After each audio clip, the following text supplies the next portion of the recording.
Hello friends, today we will learn about dual light effects. First I will open a picture in Photoshop. Then I will take a transparent layer. Now I will choose a color from the color box. After that, I will take the brush tool to paint the color.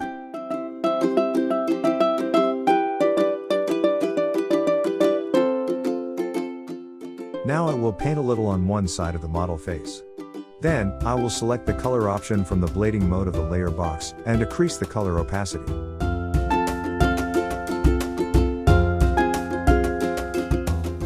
With another transparent layer, I will select another color in the same process by selecting layer 3, and do the same in the rest of the picture.